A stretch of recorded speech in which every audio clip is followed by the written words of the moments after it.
chill on the mic. It's about to get real. Keep it live, that's right. From Pennsylvania to across the globe, it's time for the Steelers All-Star Show. Welcome to the Steelers by the Lake podcast. My name is James Strong, joined once again by my co-host, Nick Pretzel. Nick, how are you on this Victory Tuesday? James, Victory Tuesday just somehow hits different. I don't know if it's from the fact that it's the Monday night going into the Tuesday, but you kind of get that extra build-up from all the other Sunday games. There's a little less pressure on the Sunday, and I had a bit of a pile of work to come into today, and it was just a little bit easier to go into that with that Victory Tuesday feeling. So I'm doing great. How are you this chilly Victory Tuesday evening? I'll tell you what, man, it's a celebratory evening. We're talking about knocking teams out of the playoffs. Yes, it's an energy drink, not a beer. You don't have to block us on Facebook or anything. But just a good day to be a Steelers fan. Things are really looking up. A pretty complete performance by our Steelers, and honestly just outperformed the Dolphins in every way in this game. So a lot of exciting things to talk about in this game. But first, we've got some transactions to talk about here. So pre-game, the Steelers did decide to make the move to put Marquez Valdes-Scantling on the 53-man roster permanently. In order to do so, they released wide receiver / return man Kayshawn Williams, which means he has to go through the waiver wire process. Unfortunately, we learned today that he got claimed by the Cincinnati Bengals. So unfortunately, he's not going to make his way back to the roster this year, because that basically requires him to be on their roster for 3 weeks after being claimed, I believe, and that puts us to the end of the regular season. So Williams will not be returning to Pittsburgh this season.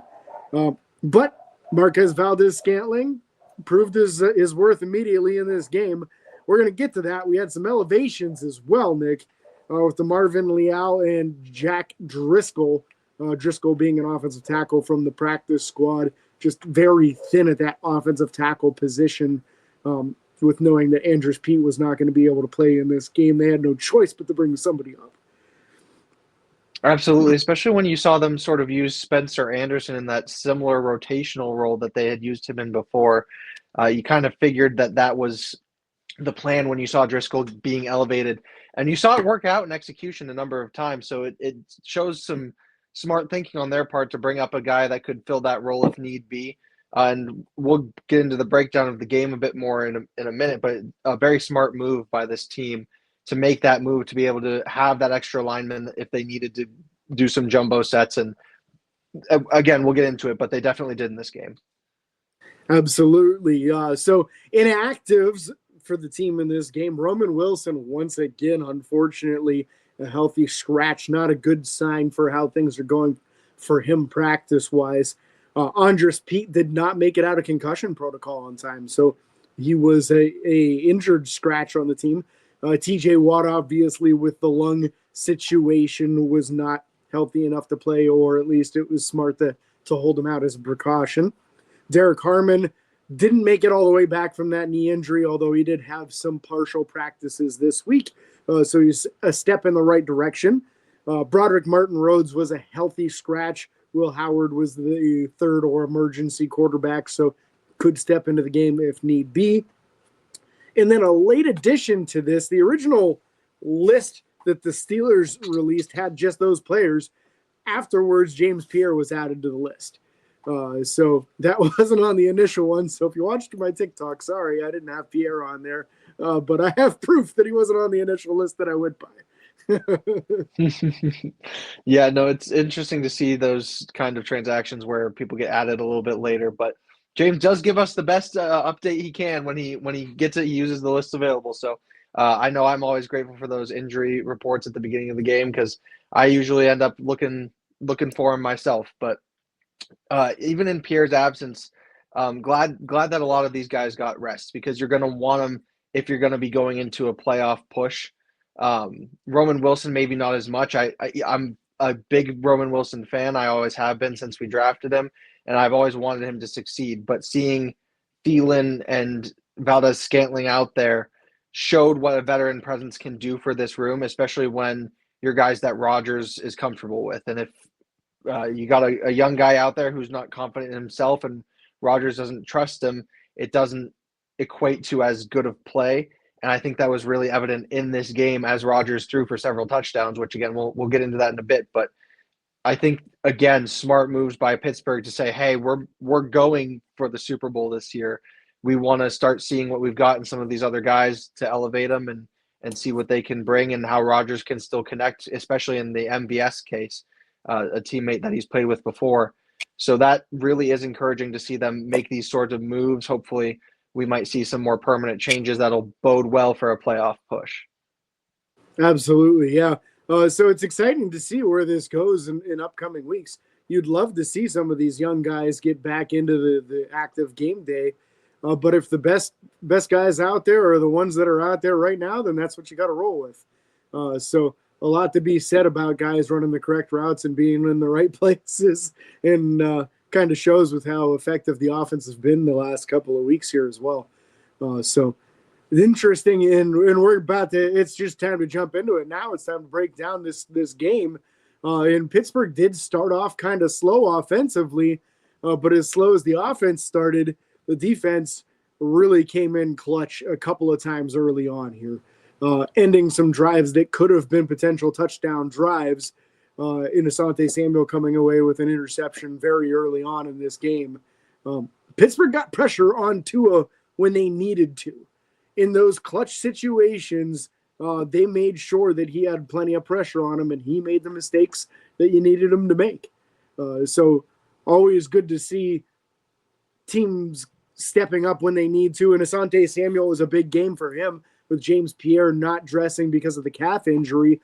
Asante Samuel started at the outside corner position opposite of Joey Porter Jr. And I thought he played the part quite well. Late in the game, he had a few tough matchups against the tight ends that didn't go so well for him just because of the size mismatch. But matching up against wide receivers, absolutely no problem for him.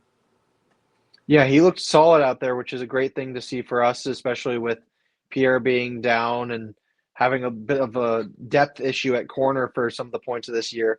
So it's good to see that guy that we brought in that you're hoping can return to the form after a pretty bad injury. We know the Steelers, I believe the neurosurgeon or the Steelers doctor was involved in all of that process and kind of clearing him to play again.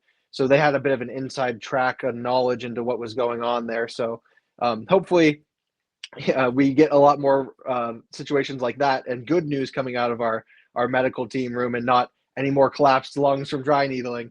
But, it's a good thing to see a young player who had a pretty scary injury come back and be able to play at a caliber that is effective and helpful to a team.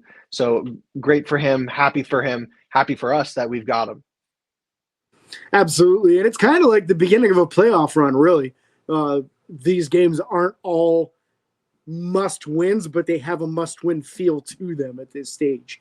Only 3 more games left. Pittsburgh holds a 1-game lead over the Ravens. But if they take care of their own business between now and that final game versus Baltimore, Baltimore has the Packers and the Patriots in their next 2 games. They could easily lose one of those 2. If Pittsburgh can win both of their next 2 games, Week 18 doesn't matter, and you can rest some of these guys that are a little bit banged up going into the playoffs. So they've got themselves in a good situation, and a lot of guys stepping up and playing their best football at the most important time of year, and most importantly, your quarterback. Aaron Rodgers was just as precise as he gets in this game, man. My goodness, when we talk about 23 for 27 on that game, 2 touchdowns, just hitting people all over the field.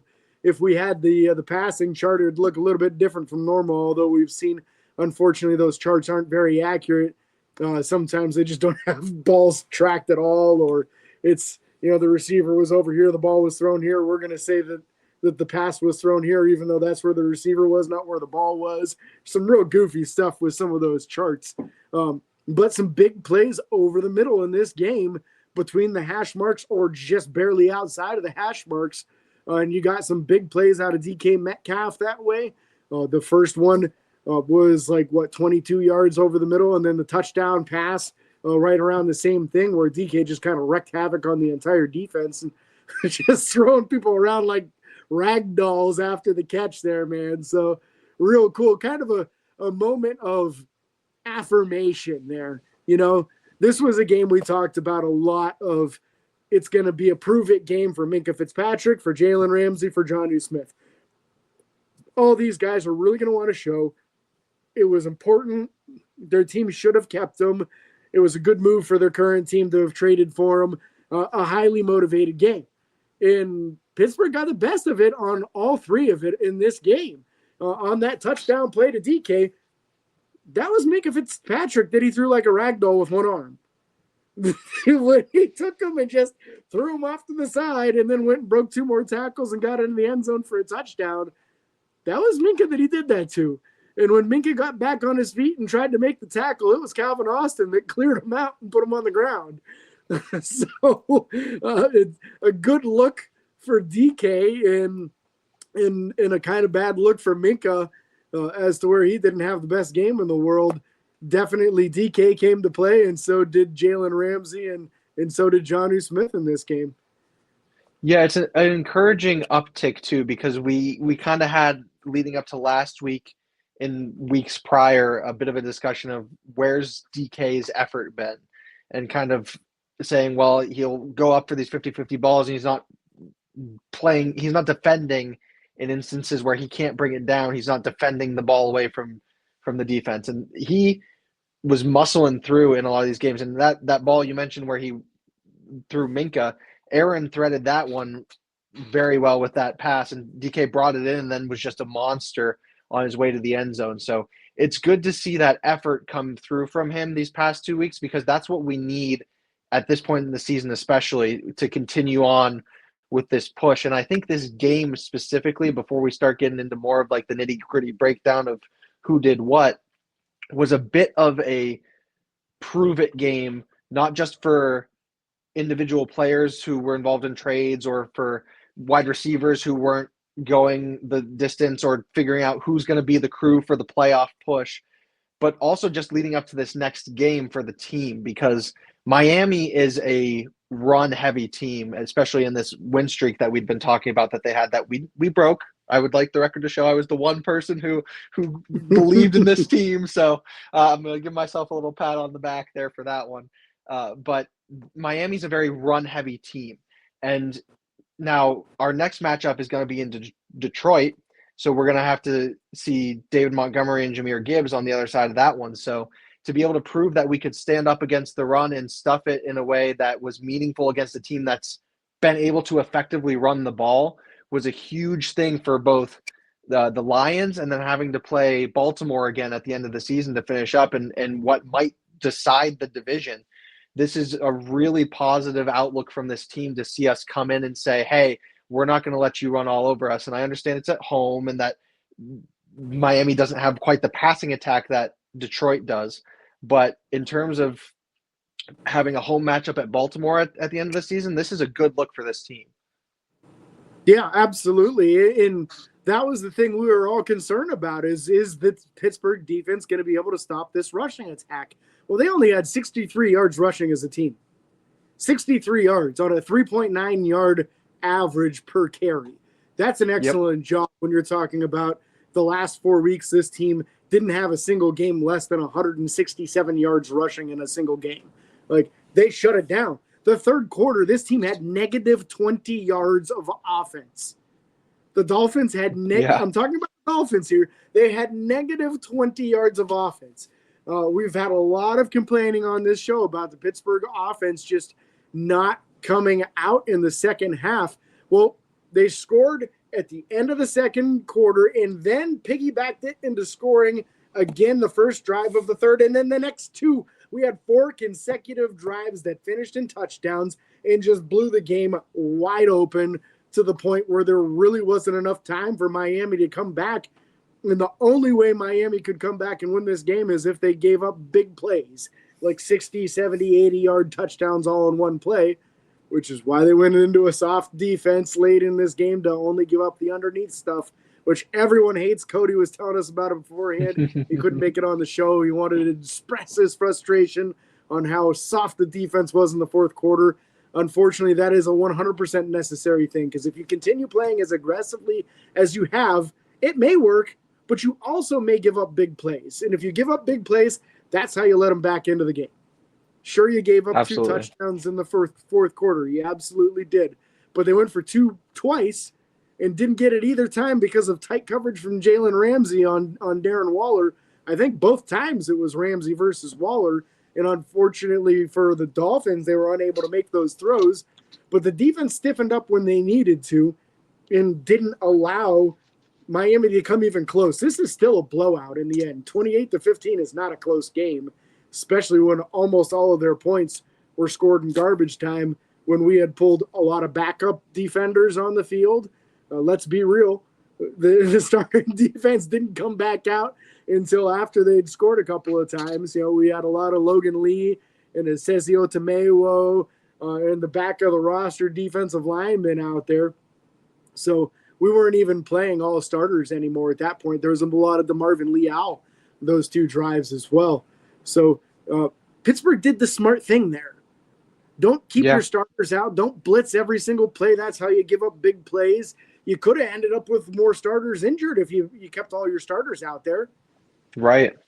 And Miami didn't seem too worried about it either. They weren't going into a hurry-up offense. They were taking time in the huddle. So it didn't make sense to go out there and play those guys when Miami kind of knew they were beaten to begin with. They knew they had nothing they were able to trot out there that was going to work against the starters at that point in time.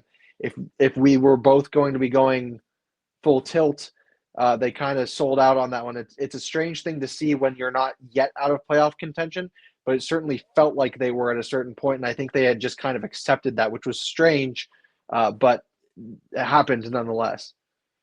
Yeah, and it's interesting to see because one of the critiques of Mike Tomlin as a coach is that he's had a lot of bad moments as far as clock management over the years. And as much of a Tomlin defender as I am, and you're seeing today, I'm wearing the standard Mike Tomlin T-shirt here today.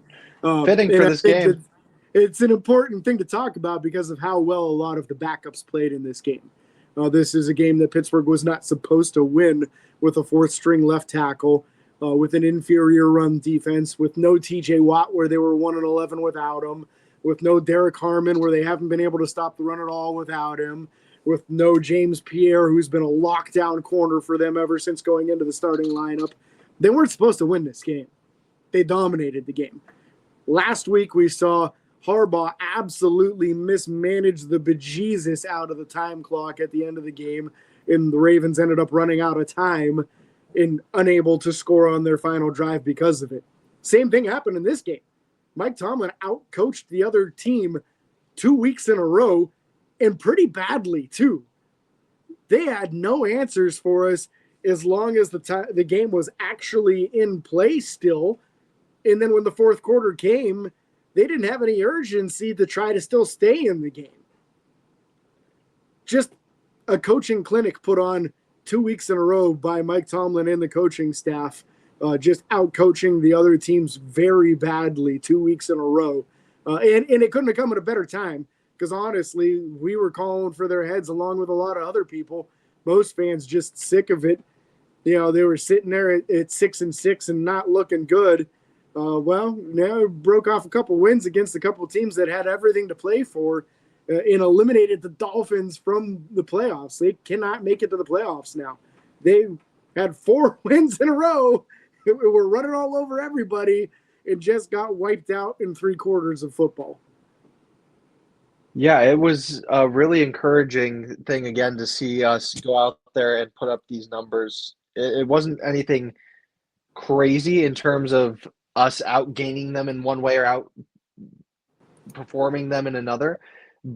Wasn't the third quarter, than the fact, right? Other than the fact that we just went out there and took care of business, like you said, it was effective and efficient. So it wasn't like we had an 80-yard touchdown pass or a 75-yard run. It wasn't any. We had some splash plays, but it wasn't anything like overly highlight worthy other than effort or just going out there and methodically running the clock. Jill always likes to talk about, time of possession. I think we really outscored them there, if I'm not mistaken. I want to say we had 33 minutes, so it would have been like 33-27. So we won the time of possession this game. Absolutely. So going out there and being methodical and completing drives, which is another thing we talk about a lot on the show, is we want to see completed drives. And I think for a while there, Pittsburgh had 3 straight drives that resolved in touchdowns. So four in a row.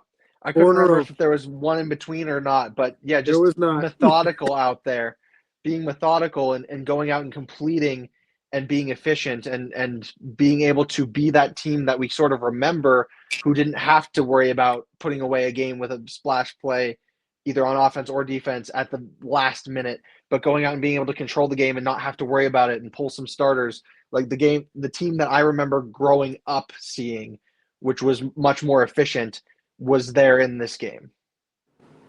Yeah, run game came back to life too, right? A fantastic game from Aaron Rodgers, 224 yards passing, only 4 incompletions on the whole day, with 2 touchdowns and no picks. But the running game is where it was at, Jaylen Warren, the numbers don't look good, but I felt like if you don't have that holding penalty, man, this looks like a really good running game from him. In him as a receiver, once again, looking good there too. Kenny Gainwell, once again, when we lean on him, man, he answers the bell. This is twice now where he's had to take on the bulk of the carries and the bulk of the work as the running back. The last time versus Minnesota over in London, and he put up 99 yards rushing that game, 80 yards rushing in this one with a 6.2 yard average. And again, very effective out of the backfield, receiving the ball with 7 catches for 46 yards. So a really, really nice game out of Gainwell when you absolutely had to have it. And Jaylen, I thought, played a lot better than what the statistics look. Yeah, I would agree on that too. He was out there doing what we've expected of him in this move to free safety and playing that bully ball and just making the hits when it matters and making them hard and letting people know I'm here and I'm coming for you. And that's what we want to see out of him as he transitions to that safety role, to be a leader on this defense. And you saw Tomlin kind of getting excited with him. They do like the little dap up and everything. And so it gets the team fired up when you have a veteran presence in the room that can kind of survey the field and can kind of lead that charge. And it's been good to see him talk his talk without getting penalized, because he's been known to do that throughout his career. And some of that kind of gets mellowed out, and sometimes they'll still get you, but he's able to get under people's skin without going to the point where it penalizes the team a little bit better than I think he was earlier in his career, which is encouraging because he's still got that mentality. And DK is also known to be a bit of a crash out, for lack of a better word. So to have some of these guys on the team be able to get under the opposing team's skin to lead to some of these penalties. We saw a penalty on a drive late that got us the first down because somebody wanted to talk a little bit of talk to I think it was DK that was on the receiving end of that taunting play. But, it's good to see us be able to egg teams on to be able to get them off their game and be able to stay on ours and keep our cool and go out and play a game that enables us to be on top and in that position, and to let other people get heated and us just play our game. Yeah, absolutely. Let's finish up in the running back room here. We got a couple carries out of Caleb Johnson. Got 4 yards. First one was like 1 yard. The next one was 3 yards. That was fine. Nothing significant. Cam Hayward, Connor Hayward, I should say, 4 tush pushes on the day. Only one of them got stopped. The other 3 were successful, either converting for first down or in one situation, converting a touchdown. So the tush push, pretty effective in this game. And I felt like an adaptation in this game that we saw was a little bit of not just immediately pushing, but Connor reading where the blocking was and then going to whoever surged the best. So sometimes he would go over left guard, sometimes over right guard, and it depended on who won their matchup better. You saw him go both directions, and I think the touchdown He went over right guard as to where earlier he had gone over left guard. So kind of changing things up a little bit as to where a lot of times previously it was just kind of everybody push and hope for the best. Now they're starting to actually read where the weakness in the defense is and figure out who got the best push and then go behind that instead. So very effective there. But we got our first debut of Jonnu Smith at running back. and man, dude looks the part. I don't know. He certainly looks the part. I will happily see Jonnu Smith as a halfback as many times as that's going to work. So until teams start figuring out how to stop it, line him up there, have him run the play. That seems to be his most effective. Now, he did make some other plays in this game. I'm not going to discount that. But it seems to be this has been his most effective usage that I've seen. So line him up there. If it's going to work, I'm here for it all day. And I've been saying, I said it on the last show, Connor Hayward is a make-a-wish tight end, but he's a heck of a fullback when it's a tush push. So if that's his role, I'm fine with it. But don't put him in that tight end room if we don't have to. Connor even did a hard count on the one, man. He was out there trying to get him to jump off sides. I was like, whoa, attaboy, Connor. You've been watching some film here. But Jonnu, man, he looked quick out of the backfield, and I like the concept of lining him up back there because it kind of forces teams to put a middle linebacker on him.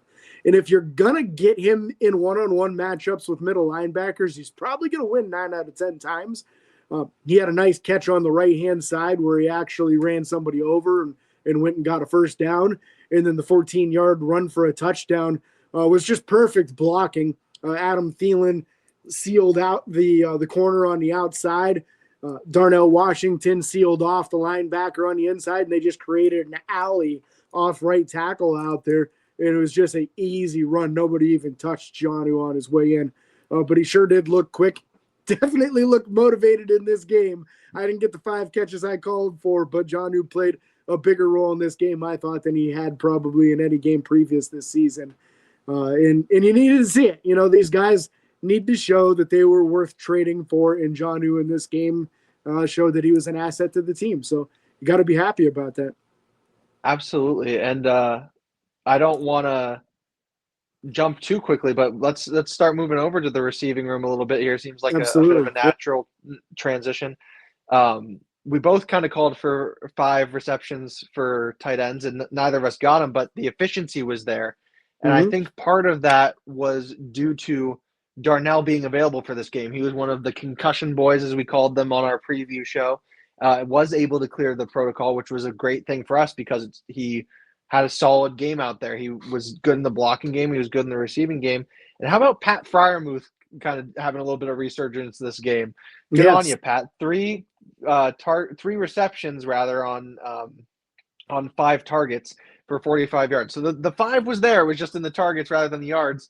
And almost in all, I called for 50 yards, but I got 45 out of Muth. So, I'll count it as a half right on that key to success. But, really love to see these tight ends getting involved in that way, especially because Jonnu had 1 target that he didn't catch, but better as a halfback this game. But Pat and Darnell looking like a really solid tight end duo, hoping we extend Darnell when the time comes, because just seeing that 6'7" frame out there going out and just running people over, bodying defenders left and right. It took half the Miami defense to stop him on the one play, and he still didn't go down. They called him down by forward progress. So it was just an incredible thing to see. The man is a freight train, and I don't want him going anywhere. I want him to be a Steeler for life. So kicking the receiving room off with the tight ends there, but I'll let you continue us on there, James. No, yeah, you're right, though. The tight ends made a big impact in this game. This was the first time in NFL history that 2 tight ends had a running touchdown in the same game, and it happened by the same team, too. So call Connor Hayward whatever you want, whether you want to call him a fullback, a tight end, or a running back.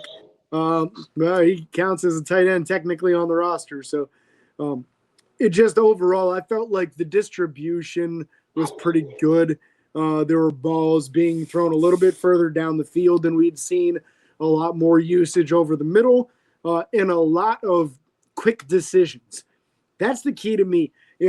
Pittsburgh still probably had more dump offs than a lot of people would like in this game. You had 10 completions to the running backs in this game out of the 23 completed passes.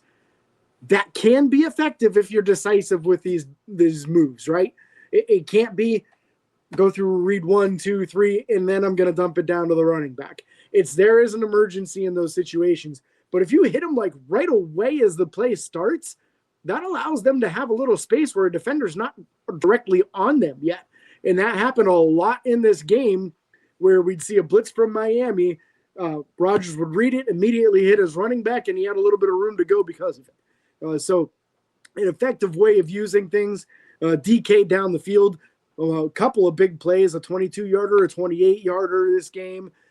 Also, the long touchdown pass to Marquez Valdez-Scantling, who just absolutely torched his guy. Only catch of the game he had, a 19-yard touchdown catch. We'll take it. There seems to be a theme going on here with new receivers to the Steelers and their first catch being a touchdown. That's what it was for Ben Skoranek this season as well. His first catch of the season being a touchdown catch.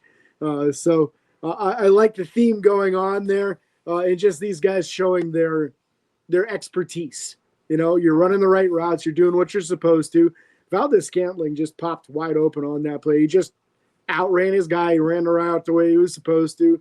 Thielen, again, a solid contributor, 1 catch, 7 yards. But the blocking, he sprung Jonnu Smith. Yep. He was the one who peeled the outside. If you have Calvin Austin in on that play, is Calvin Austin blocking the right guy? Yeah, most likely. Is he going to seal that guy? Probably not. And then John, unless it's Minka on DK. but I'm just saying, if your matchup over there is Calvin Austin instead of Adam Thielen, he's blocking the outside corner. That corner is probably at least going to slow Jonnu down. He's going to get a hand on him for sure, and that makes all the difference in the world. So might be a little bit of a changing of the guard here. Obviously, you can't go rolling out with all these older wide receivers for next season. But I do believe that you're going to see a little bit more usage of wide receivers with more size. Yeah, absolutely. It's always a good thing to see a receiver go out and be able to block for your tight end when you have the opposite sort of scenario going on there from what you typically expect, a tight end going out and blocking for a wide receiver. But very effective, as we kind of talked about before we got into the nitty-gritty of it all. Just out on the field, marching down the field, not blowing it up with a huge splash play, which is a fun thing to see, but doesn't always win you a game when you're one play and out and then your defense is trying back out there and then they have to go and stop them again. So it's we've talked a lot about the show, and we've had a particular Nancy or Rebecca or what have you, who will go out there and say, I want to see us put away games. And this is a step in that direction where we had a substantial lead going into the fourth quarter. We spent our time on the field on offense, going out and spending clock and running the ball effectively, using the dump offs in a way that's effective, like you said, James, where it's the option and not the last option that gets you blown up, and then you have some effective blocking ahead of you, as we saw with Thielen, and I think Marquez Valdez-Scantling threw a block or two out there as well, which just goes to show that mentality that they have as these veteran presences in the room, and it's an encouraging look for. I hate that it came this late in the season, but for the remainder of it, to see us get into that groove, if we can keep that pace up, because we just took down the Ravens, which is not an easy thing to do. Again, division matchups can go one way or the other, but we took them down in their house. And then we have the Lions this week, which is going to be another daunting task. But we, again, as I mentioned before, showed we can stop the run and be staunch against the run, which is something we struggled with without some of our better run-stopping guys available to us this week. And on the offensive side of the ball, with all the attrition we've had on the offensive line too, to see them go out, and they didn't keep Aaron upright for the whole game, but they did it when it mattered. They gave him enough time to be out there and be able to gash this defense. And if we can continue to do that moving forward, we've got, I think the Browns is the other matchup we have left, Browns in Cleveland. Correct. So, I mean, their defense is staunch, but their offense isn't so great. So it's their offense very, bench. yeah, it's a very attainable offense or AFC North for us with the route we have before us. If we can continue to play at this level, I'm excited about the playoffs for the first time in a little while. If we can continue to play at this level for the remaining 3 games of the regular season. Pittsburgh is catching on fire in the right time of year. It doesn't do you a whole lot of good to be red hot at the beginning of the year, but they were pretty good at the beginning of the year. And then things really fell apart. Some key injuries really kind of derailed things. Deshaun Elliott went down, and he's just been very instrumental for this defense. The addition of Kyle Duggar kind of mellowed things out to a degree, but then Derek Harmon goes down, and we all know how this defense has been without Harmon. And things are starting to mellow out without some of these guys. That's the key thing here. So like this game, for example, we're going to talk offensive line for a moment here. Did Rodgers get sacked 3 times? Yes. There were some miscues. There were a few times maybe Aaron should have gotten rid of the ball a hair earlier than he did. And that led to a couple of these sacks. Unfortunately, I want to say a couple of these were on 3rd down or were drive killers. But you know who didn't let up a single pressure in this entire game? Dylan Cook. Yep. Getting his first start at left tackle in the NFL. In his entire history, he has never started an NFL game yet, and he let up 0 pressures, and it was like 30 dropbacks, right? 18 of those he was going up against Bradley Chubb. Yep. Multi-time Pro Bowl pass rusher Bradley Chubb got 0 pressures in 18 rushing attempts against Dylan Cook. 0 pressures. Gave up 0 sacks, 0 pressures, and the kid can move. I saw an awesome film breakdown from Steelers Depot today on Dylan Cook's game. His ability to get to the second level, he's a quick dude. He was walling people off and getting to reach blocks where, let's say, you know, he's out of the left tackle position and the guy he's supposed to block is inside of him. He was making it to where he was getting on the inside shoulder of that guy, walling him off and keeping him from pursuing the play. And I'm just like, this is some pretty high-end stuff. Yeah. Athletically, he has it. There's no doubt about that. You know, there's a chance maybe he needs to pile on a few more pounds muscle-wise, but the dude absolutely has it athletically and footwork-wise. And even frame. He's got a good-sized frame to him, too. So fantastic performance by Dylan Cook in this game. Some of the other guys were a little bit up and down. Some of the blitz pickup didn't go as well as it should have. But honestly, hats off to Dylan Cook for his performance in this game. We'll see what happens when Andres Peak clears concussion protocol. You would assume that he will for this upcoming game. But if he doesn't, I'm less worried now than I was before because, honestly, Cook put on a heck of a show in this game. Yeah, Cook looked amazing out there because when you figure, even if he wasn't going against Bradley Chubb, Matthew Judon's backing him up, who's not a slouch either. And then you've got other guys on this line like Jordan Phillips, Kenneth Grant, Zach Seiler. If they switch sides for a play or two, you've got a lot of bigger names out here, either guys that were high draft capital or guys that have been around the league for a long time and have already made a name for themselves and are proven to be on the top tier side of defensive linemen. And he went out there and allowed 0 pressures. That's an incredible thing for a guy to be doing in his first start. Like, he got a couple of snaps in as a backup, but that's not the capacity you expect a guy of that experience to be playing at. So amazing job for him. And I think, James, you ought to puff out that chest with the standard is the standard there, because Dylan Cook, you embraced that Tomlinism to a T. If we could get you on the show, we would love to have you. If you're listening, we'd love to interview you. Because amazing job. And we can't thank you enough for that performance out there, because you embodied that Tomlinism. And oftentimes people shake their heads at the Tomlinisms or roll their eyes or chant for him to be fired in Acrisure Stadium a few weeks ago. Mm-hmm. But when you have that coach that's the player's coach that motivates guys like that to step up and say, I'm going to give this my all. I'm never been the starter. This is my shot, and I'm going to perform at this level. I want Dylan Cook on this team for the years to come, too. I don't want him going anywhere. It's a nice, high-quality backup, looks like. Yeah, well, and even like if you have the conversation too of like, do we do Broderick Jones 5th-year option that we had a few weeks ago? Do you necessarily have to when you have a guy that can go out there and start and look like that? So it's a conversation to be had of, do we save that money from Broderick and go out and draft another tackle and one of those 3rd-round picks that we've got, because we've got this guy who can go out and perform very well. So we'll see what sort of a chance he gets if Pete misses more time or if they choose him over Pete. But I hope we do get to see more of him in a starting capacity because he's earned it, in my opinion.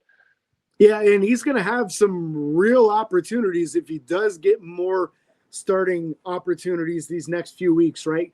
Going against the Lions, we got Aiden Hutchinson, one of the best pass rushers in the entire NFL. The week after that comes Myles Garrett.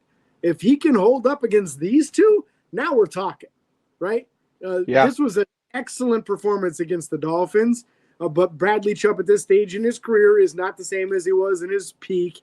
Hutchinson and Garrett are both in their peak right now, and they're both playing really good football right now. So there's a reason I've got this shirt on today, and Dylan Cook is not the only reason. Let's be honest. Kenny Gainwell stepped up. The standard is the standard. The backup running back better play just as good as the starting running back. He did absolutely that. Dylan Cook, same thing. We're going to go to defensive line here. Derek Harmon was out. Wyatt Black was stout against the run this week. Didn't get pushed around as much as before. Esezio Tomewo was disruptive in this game. He got a sack. You can't ask and for a tackle for loss. That. Yeah, a sack and a tackle for loss. Some great contributions from those guys. On the outside linebacker role, take your pick. You want to talk about Alex Highsmith? Very stout against the run again in this game. Got a lot of pressures in this game. We saw a lot of pressures out of Nick Herbig. Still not as big of an impact as you would like to see from Nick. It was a good opportunity for him. But you did see adequate performances, at least stopping the run, right? These guys did the most important thing, which is make sure you don't let somebody just run all over you. Because we've had games, we got knocked out of the playoffs last year because we couldn't stop the run. Didn't have anything to do with whether or not we could stop the pass. They ran for 300 yards on us. Like, you can't let somebody come in and just run all over you, and they didn't. So you got good enough out of these guys. Asante Samuel, again, he wasn't supposed to start this game. James Pierre is supposed to start, but he's out with a calf. Samuel gets an interception on the first drive. Like, you can't ask for more. These guys are stepping up to the plate. They're doing what's asked of them. The guy's playing injured out there. Ben Skoranek with a cast on his hand, getting 2 tackles, keeping that punt from going into the end zone and batting it back in. Like, yeah, awesome performances from these guys, and the depth players starting to play at the same level of expectation as the starters. And that's the standard that Mike Tomlin has set. People love to throw it in his face every time they lose a game. Oh, they lost the game. The standard's the standard. No, the standard is what you just saw in this game. Yeah. That's what Mike Tomlin's standard is whoever you are, you better play just as good as the starter. You better know what you're doing out there. And to all the folks that laughed when he said stay tuned after losing that last loss, boy, I hope you did stay tuned. I hope you have. And I hope you didn't unplug on the season because it's been fun the last 2 weeks. Yeah, and I'm hoping it keeps going. And to dive into it a little bit more, Jack Sawyer had a decent showing with 3 tackles of his own. He wasn't getting beat around like you have seen him on a couple of games do in the past. And Nick Herbig did have 1 QB hit, even though he didn't bring it down as a sack. He was still getting into his face and letting his presence be known. So it was a little bit more of a quiet outing. We didn't have like a huge sack total, but still had a number of tackles for loss that really put them behind and contributed to that negative offense stat that we had for, what was it, a whole quarter or two? Third quarter, negative 20 yards by the Dolphins offense, while the Steelers had 163 yards of offense in that quarter and 3 touchdowns. Absolutely. Yeah, and so we ended up with 4 sacks, which is great, but it's also a huge stat that we had 7 tackles for loss in this game. Because even if you can't get to the quarterback, if you can get him to dump it off behind the line and you can hit that running back or that wide receiver, and it's what we've seen on us be on the wrong end of a number of times in recent history, that we were able to go out and then force the Dolphins into having those same sort of behind the chains plays that we were able to force them into and able to get ourselves ahead in that sort of battle as well. So that's what we need to see moving forward in terms of attacking them in a way that's not going to get us burnt, but that's going to put them in a situation that makes it more difficult for them to produce and allows our offense to be able to continue to chug along as that machine that it was in this game. So if we can continue to have the defense contribute in that way, keep them behind the chains, behind the sticks, that'll really be more of this trend that you were talking about, that we hope that they continue to do, and we hope that people didn't untune from. Absolutely. Not to be outshined here, Cam Hayward put together an awesome performance in this game, just dominant up front. He had a sack. He had 2 tackles for loss on top of that, a QB hit on top of that. Just was an immovable force on that line, and just kind of crazy that at his age he's still setting the bar as high as he is.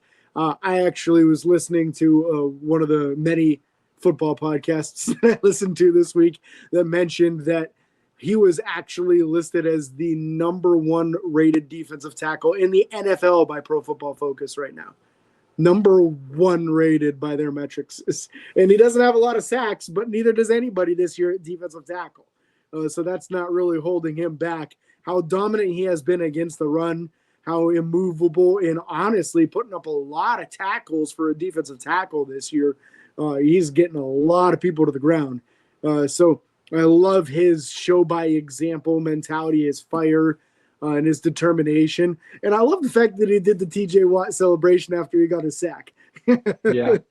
He said that him and Alex Highsmith and Nick Herbig had a pact that anytime any of them got a sack in this game, they were going to do it. He's the only one of the 3 to get to the quarterback, so he made sure to do that celebration. But as far as sacks in this game, Cam Hayward, Esezio Tomeo, Jalen Ramsey, and then Peyton Wilson getting that 3rd one. A little smaller total impact from Peyton Wilson in this game, but again, getting that sack. And a few of these sacks in this game, it was evident that the coverage was very good on the back end because Tua just didn't have anywhere to throw the ball. Yeah. He was hanging on to it and rolling out and just unable to find anyone, and then just held on to it too long, and somebody got to him and got him to the ground. So I love that the sacks came from all over. Some of the D tackles, some safety, some middle linebacker, some D end. Outside linebacker room's the only one that really didn't get there. The Ramsey one especially, because Tua flushed out to the side on that play, and Ramsey was able to track him down from the opposite side of the field. So that really makes it a good cover. It speaks to the coverage, as you said, because in order for him to be able to track that down, Tua's got to have nobody to throw to. And we already touched on in the preview show how the Dolphins are not the most of a receiving passing threat. But even still, you got to go out and you got to meet your assignments. You got to cover Waddle, who's a speedy guy. You got Darren Waller out there, who's a mismatch at times too. So it's not like they're slouches. It's just they're not known for it. So it's good to be able to see us go out there and execute and be able to attack in the proper ways to be able to keep the ball rolling. And I know that Jill, who unfortunately couldn't be with us here tonight, she's got coaching responsibilities, but would be remiss if we didn't mention her boy, Patrick Queen, who led the team in tackles and had 2 tackles for loss in this game. A good, strong showing from Queen, too, where there have been a few games this year where it seems like the linebacker room just kind of disappeared. So to see Queen go out there and lead the team in tackles, get a couple tackles for loss, Peyton Wilson go out there and get the sack, it's encouraging for our linebackers to see that. Absolutely. That's where I was going to go next, Nick. So you beat me to the punch on that. I agree 100%. Awesome game from Patrick Queen. He was very physical. I love that there was a running play to the left where he just read it right at the snap and burst right through his hole and hit the running back basically moments after receiving the handoff. Just a dominant force in this game and shutting up some of the people that have been very critical of him not having enough of an impact in games recently. We've even been saying it that we were for a few games there not getting a lot of impact out of our middle linebacker room. Huge impact in this game from Patrick Queen. I thought he had an excellent game. And even Malik Harrison, to a degree, wasn't too bad in this game. One play early on, he didn't get to the sideline quite quick enough, but after that, I thought Malik was very physical in this game and just kind of bringing the pain anytime he hit somebody. He hit him with everything he had. So a good contribution overall, I felt, from the middle linebacker room in this game. Carson Bruner gets another special teams tackle. Big surprise, right? I think he's closing in on 20 on the year now at this point. So an impressive game out of him as well. But talking about the offensive performance from Miami, they didn't get anything moving on offense really until the fourth quarter when we went into a prevent defense because the game was so far out of reach. They couldn't really come back and put a bunch of backups in the game too. So that goes to say a lot is we basically dropped everybody back so that they couldn't beat us deep, allowed all the underneath stuff because there just wasn't really enough time for them to come back and win the game. So that speaks a lot. The total statistics look a lot closer in this game than this game was. The game was a blowout.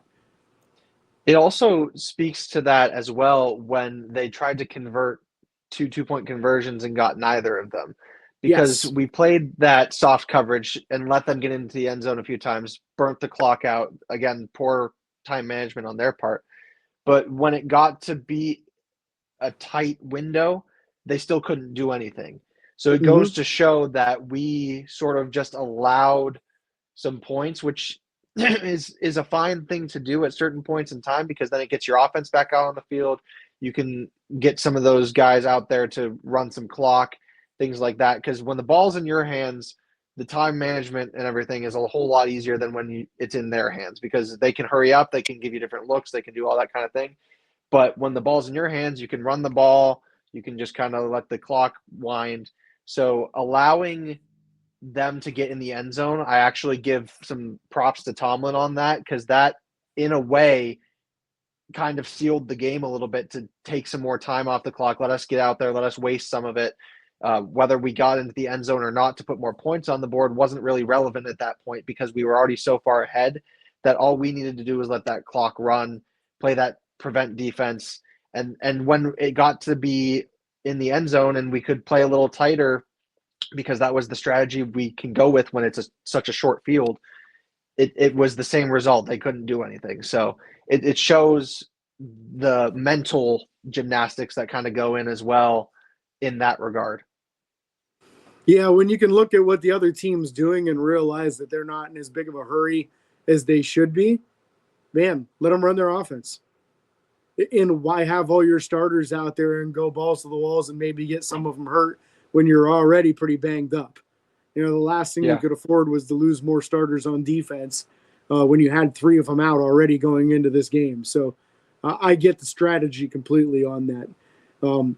Anybody else you want to talk about on this defense here? I feel like the secondary held up pretty well in this game. You could definitely see Kyle Duggar's presence being back in the game. Ramsey, as you spoke about earlier, with a real big impact, especially with his vocal cords in this game. Talked a lot of trash. Oh, yeah. Talked a lot of trash in this game, but he kept it within the confines of the rules, which is exceedingly important. Joey Porter Jr. had another dropped interception, unfortunately, in this game, but you'll take the pass breakup. Obviously, Asante Samuel with the pick, and I thought Brandon Eccles was fine in this game as well. So I didn't think anything really to write home about other than that Samuel's interception. Yeah, just some heavy hitting, which was really good to see. And before I forget, and I'm kind of bouncing back here, but that Highsmith pass deflection was almost an interception as well. So would have been real cool if he had grabbed that one too. But again, the fact that they didn't bring those balls down didn't matter with the level of play that we put out on the field.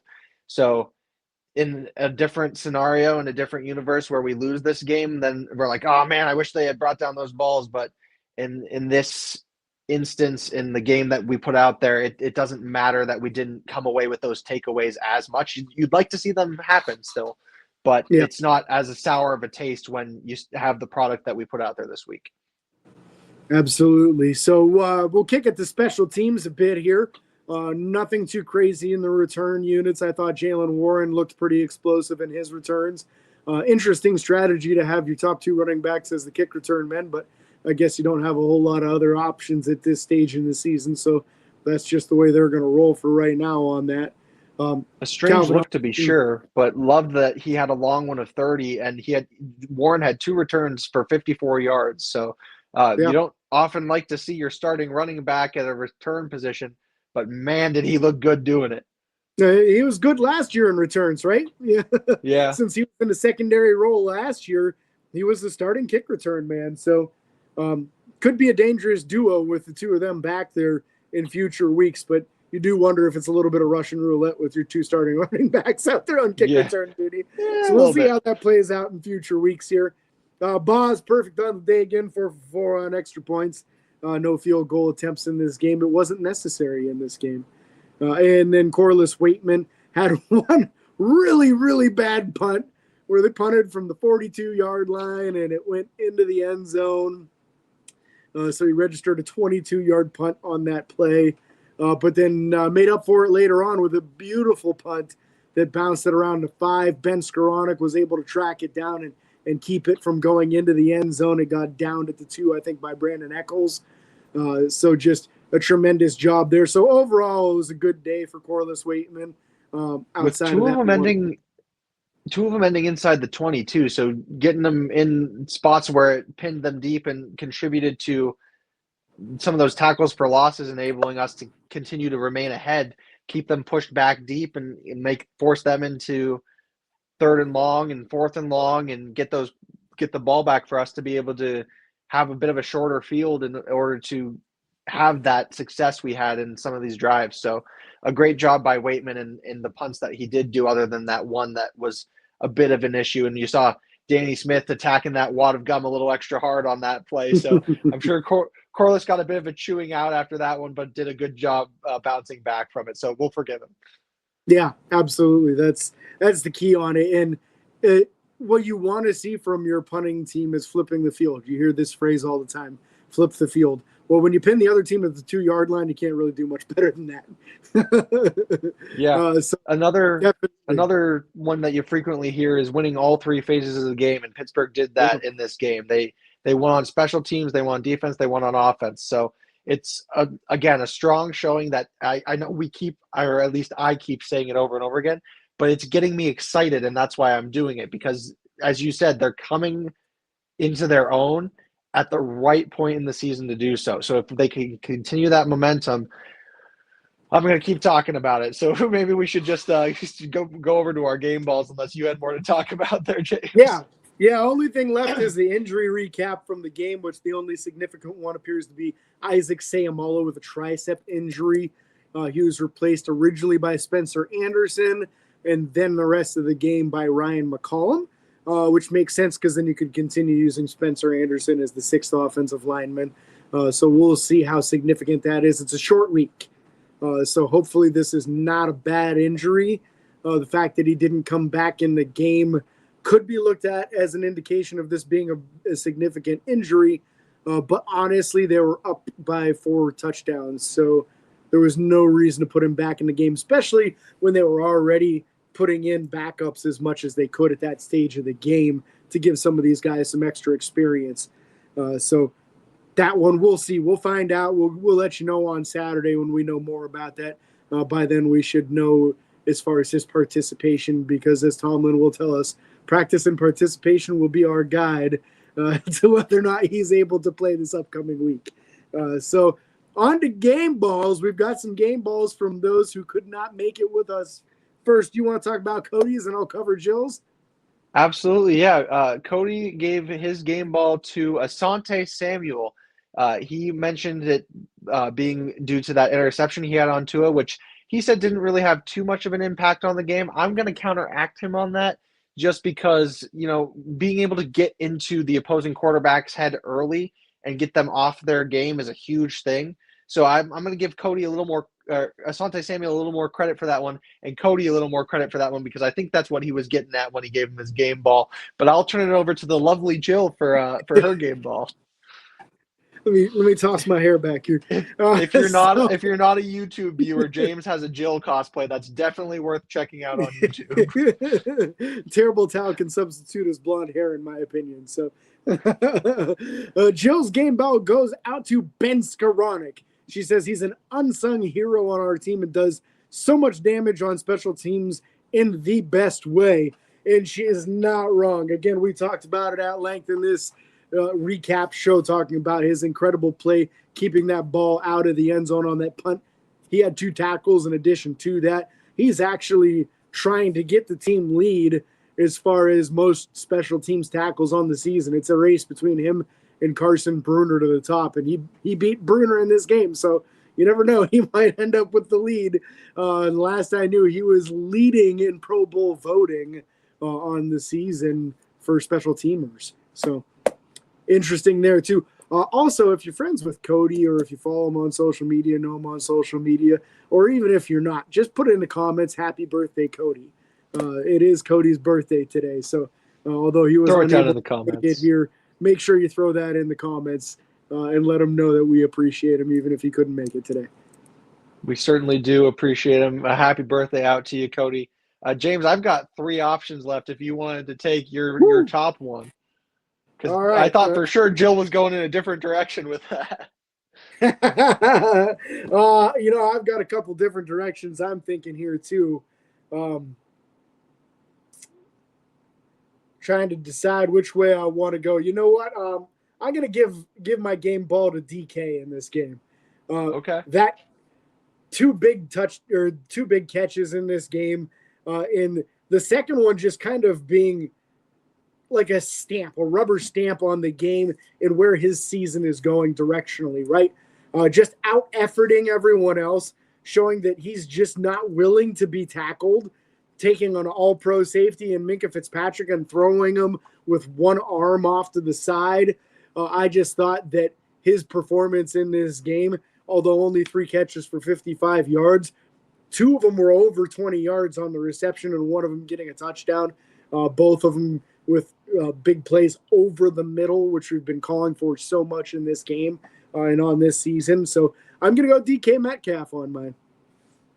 I'm surprised that all 3 of my options are still here, but I'm going to have to go with my first choice because I can't just fathom enough how well Dylan Cook stepped into this game. Against Bradley Chubb, allowing 0 pressures, just a phenomenal start from a young man who had not had a start in the NFL before this period. Point blank. That was an unbelievable showing. Offensive linemen are too often the unsung heroes of these games, and he was definitely a force to be reckoned with out there and a big part of this win. So mine's got to go out to Dylan Cook on this game. Awesome. He definitely deserves that. Honorable mention for me would have been Kenny Gainwell. What would you have been on an honorable mention? Patrick Queen and Kenny Gainwell were my 2 honorable mentions. Yeah. So I'm glad you mentioned one of mine. So I only technically had 1. Awesome. So we're going to wrap up today's show. We'll have another one for you guys coming up on Saturday. But before that, yeah, a word from our sponsor, the Edinburgh Hotel Bar. Good call. Definitely need to give them a shout out here.